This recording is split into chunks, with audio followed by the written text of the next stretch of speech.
Hello, I'm Sarah Zubiata Bennett, your host of the Dallas Express biweekly video podcast.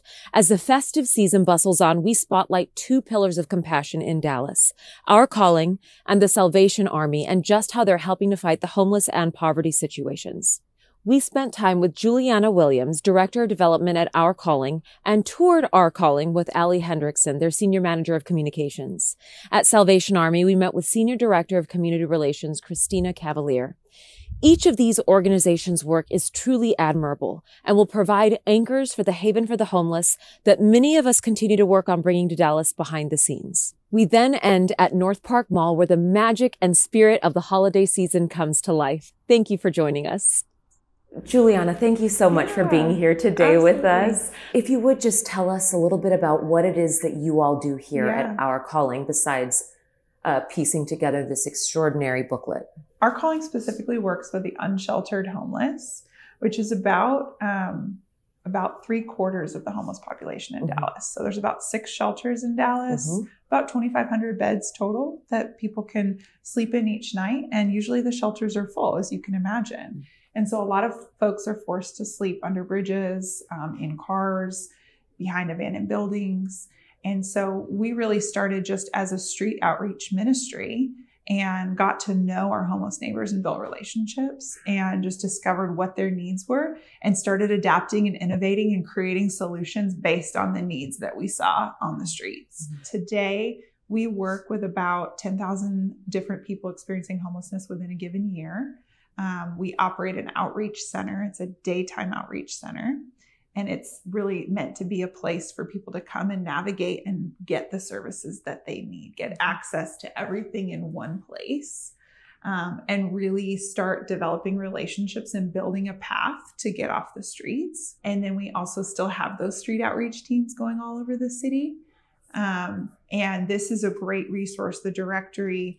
Of course, it has Our Calling's information and ours in there, but it has over 50 different partners here locally in Dallas, so that someone can just go get the exact thing they need. If they need to go sign up for food stamps, they know where they can go. If they need to find a shelter for that night, they know what the options are and all of the specific information. We also have an app. So the neat thing about the app is that you can actually report the location or it says, of an individual or a camp. And then that actually dispatches our team. So our teams will go out within 24 to 48 hours to visit that location and connect with that individual, find out their story, and kind of go beyond what you might be able to do in a quick 30-second interaction at a stoplight. And so we recommend, it actually will geolocate when you report, and you can put in as little or as much information as you have. So you can take a photo. Obviously you don't want to, get up in someone's face, but you can take a photo of the location. And you can put in information. If you talk to the person, you can put in notes. And then our team has that information to go and meet with them. This is free. So it's a simple download. Download the app in the App Store, Our Calling, and you can just begin using it. So you could just be standing with someone and saying, hey, how are you doing? Are you looking for food today? Or what's your need? And you can just on your phone help navigate and point them to that local resource. That's right. The great thing about the directory is it's actually used nationally as well. So we have a national network of organizations whose information is in there and regularly updated. So a single mom living in her car in Detroit can use our app. Someone who just lost their job in San Francisco can use our app. Do you find that many conversations that happen on the side of the street, once it is reported that there's a person on, experiencing homelessness or about to experience homelessness, do you find that your resources are utilized? We actually, it's interesting. Our agency, we track a lot of data. We're very technology driven here. And so we track a lot of data. And one of the things that we've tracked is the rate of acceptance of services. And so our organization has about an 80% rate of services being accepted. And nationally, it's the opposite. It's about a 20% acceptance rate and about an 80% refusal rate.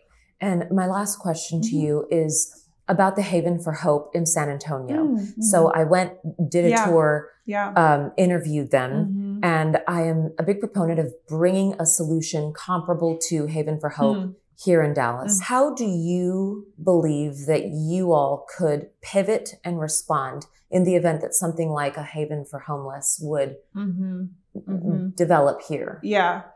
Part of what they're doing, we do in a sense.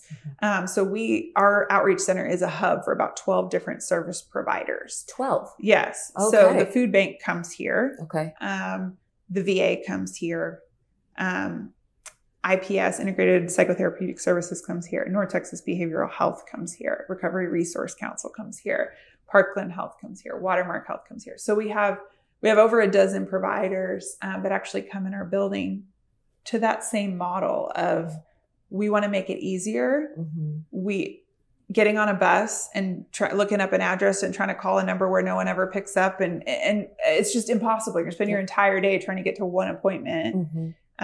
Even if you have the resources to do that. And so we've tried to kind of streamline, but we continue to have conversations about collaboration. We're very open to future projects that might come up. The first thing that we recommend is just recognizing that the person in front of you is a human being made in the image of God, just like us. And so treating them with that dignity, that's kind of our foundation, is caring with dignity. So if you can do nothing else, just look at the homeless people that you see in the eye and treat them like human beings. Getting involved with OurCalling, we try to make it easy, as simple as downloading the app for free, getting some directories for your car to hand out. Maybe you have a soft granola bar that you hand out with it. And then beyond that, getting directly involved, we have service opportunities all throughout the week at our building. We have about 15 to 30 volunteers every day. So it's a big need. We would love to have help with that. You can go to ourcalling.org and get connected. And then in terms of giving, your donation can be something that helps feed people every day. That's a lot of what people come here for initially, is the great food that we have. It can also go so far as to helping someone actually get off the streets, paying transportation fees to a program, paying fees for them to be in a program for a whole year. That's wonderful. So that they can go through the steps they need to be self-sustaining on the other side and live in housing and just live in a healthy, sustainable way. Thank you so much for taking time and meeting with me today. I'm just grateful for y'all sharing the message. Of course. Thank you. Thank you. As a nonprofit, we do rely on the generosity of the community to keep our lights on and help our friends off the street. So you can always go to ourcalling.org, and there's a lot of buttons on there, and you can see where to give. It costs about $1,000 to get a homeless friend off the street. And then I think we have different price points for how much it would cost for a certain number of showers or laundry. So whatever your wallet allows, there are so many different ways that you can give to OurCalling and know that you are helping multiple homeless individuals off the streets.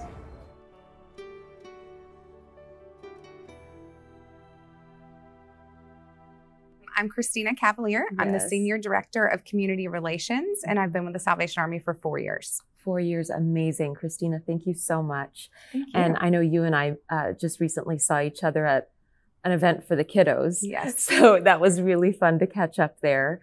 Both my husband and now myself, we volunteered every year at the Salvation Army. It's something that's really special to me, to him, to his whole organization. Would you mind just telling us a little bit about the work that the Salvation Army does? I know it's robust. Yes. But if you can, in the most concise and effective way, just describe what the Salvation Army does. Sure. Well, the Salvation Army's mission is to preach the gospel of Jesus Christ and to meet human needs in his name without discrimination. And so the way that we do that here in our 6-county service area in North Texas is we focus on the broad areas of poverty, homelessness, and addiction. And we have many different locations around North Texas that provide resources and services to people who are our most vulnerable in our community. Within each of those pillars, would you mind describing the services provided for addiction, homelessness, what have you, just so that we can understand that? So we have 13 core community centers that are located in high needs areas across North Texas. And that is where we provide a lot of what we call anti-poverty services. So it's things like rental assistance, assistance with utilities, where we're really trying to ensure that people stay in their homes. We also have children and youth programs where we have programs for kids. We have food pantries. So we've got 12 food pantries throughout the entire region where we provide food assistance. And then this time of year at those facilities, as well as the one that we're in now, we provide Christmas assistance through our Angel Tree program. In addition to that, we've got 4 shelters across the region where we provide residential services in addition to social services for our clients. We've got 2 senior living facilities. They're both in Fort Worth. So we have people living with us that are on fixed income. And then we've also got 2 addiction recovery facilities that are in resident addiction recovery programs for men. It is, we are the largest command, is what we call it in the Salvation Army, but region in the country. Okay. Do you have any idea, I don't know if this question's ever been asked, what the square footage is of all of your combined locations in these respective counties is? I can tell you that we serve over 4,000 square miles. Okay, that's wonderful, because these different areas of service, they're huge. Would you mind telling our viewers and listeners how they're able to get involved in whatever capacity that is, especially since this is the holiday season? I'm adopting a huge family. I think 2 huge families, and then we're going to come volunteer here. I don't know what we're going to be assigned to do when we come, but we'll be here. Anytime I see someone ringing the bells on the side of any building, I always try and walk over with some cash. But what is I love this. So what is it that people can do to get involved? Well, people certainly think of the Salvation Army during the holiday season, and there are lots of ways to get involved. One is through our Angel Tree program, which is our Christmas assistance program. And we have tens of thousands of angels that need adopting who are actual people. So they're children, adults with special needs, and senior citizens. They can also volunteer with us either through the Angel Tree program or through ringing bells at our red kettles. Oh, they can do that. So they can go to registertoring.com and sign up for a shift and location that works best for them. And it's really fun to do, and it's really impactful for us because it's a big source of revenue for us. We this year hope to raise about $1.5 million through our kettle program. We raise about half of all of our raised revenue that we need to operate all year long between October and December. So this is a really critical time for the Salvation Army. All these initiatives that I'm looking at here, the How We Support North Texas, Emergency Family Assistance Program to provide with mortgage, rent, utility bills, what does that look like? So we receive funding through government resources that allow us to help provide rental or mortgage assistance or utility assistance. We receive that a lot of times through utility partners. To clients who are in need, we often see people come to the Salvation Army at a time of just crisis. And our immediate goal is we need to mitigate that crisis, and then we want to help them on a path to self-sufficiency. We find people come to us and they may have received perhaps a first notice warning of eviction, and they think it means they're getting evicted. And they think, oh gosh, I've got to go to your shelter because my family and I are now going to be on the streets. And, our case managers can look at that with them and help them understand we can keep you in your home. And that's our goal. We want people to stay in their homes. So that's why that type of emergency financial assistance is really important. Last that I wanted to touch on, the veterans programs. Yes. Would you touch on what those are? Sure. We have several different veterans housing programs in particular.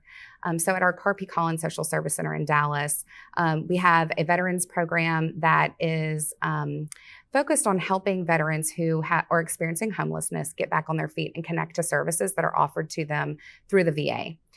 So that's an opportunity there. We also have veterans in some of our addiction recovery programs as well. As you can imagine, some of them have experienced trauma. So that might be what's happening as a result of that. So they are housed with us. We connect them and work very closely with the VA, and actually have seen a lot of success with our veterans. We help them find jobs so they can have kind of this type of supportive transitional type housing while they're getting back on their feet and understanding their services. And what is your favorite part of what you do, because it's such a huge array of help and assistance that's provided to the community. What's your favorite part? Well, that is a hard question. I have the fun job of getting to tell our story. And so I think because I love stories, the thing that connects me most to the Salvation Army is really seeing and hearing each and every day the people's lives that we're impacting. These are real people. These are real children. These are real families. These are real, veterans like we were talking about. And it's really powerful to get to see their faces and to hear their stories and to hear the way that they are impacted by the Salvation Army. It's an honor to get to serve, and I really love it so much. Yeah, I can imagine. I can imagine. Thank you for sharing that. Sure. And thank you for your time. Oh, thank you. For our third segment, we are here at Italy at NorthPark Center. And the reason I wanted to bring you all here after highlighting the two incredible anchors in our community, Salvation Army and OurCalling, is not because I'm tone deaf, but these entrepreneurs, they put food on the tables for their loved ones and their employees every time you support them. So I encourage you to remember that when you're shopping, a place that you can actually give back is at NorthPark Center by coming here, purchasing the things that you need for your wish list, for your Christmas list, and by stopping by a few of the places that we're going to show you in just a few minutes. Okay, so we're at the trains at NorthPark, and what it says right up here is that since 1981, Ronald McDonald House of Dallas has gifted 42,400 families with a free home away from home, complete with meals. Let's just take a peek in here.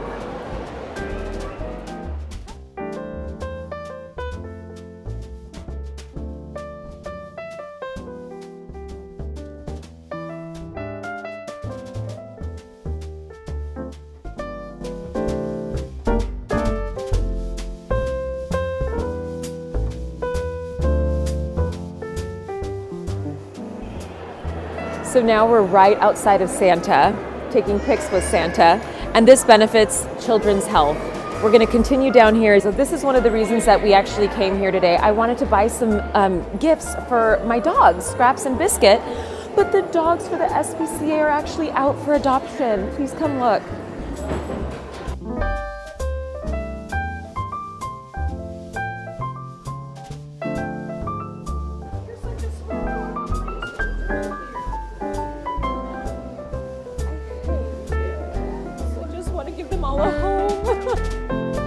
Dog cookies. Hi! I was hoping to buy some dog cookies for Christmas for my dogs, Scraps and Biscuit. They're really, really cute dogs. We just rescued Biscuit not long ago, and he's a good boy. I have a cat too. Her name's Bacon. I had a cat named Bacon, Biscuit, and Scraps. I had a cat named Bacon Bits. Oh my gosh! Yes, that's we call her Bacon Bits, but her name's Bacon. If you're wanting to give your dog a gift of treats that really last, come here. And you guys are open till when? The 24th? The 23rd. 23rd, the Every 23rd day of from December. 12 to 6. 12 to 6. Perfect. Thank you.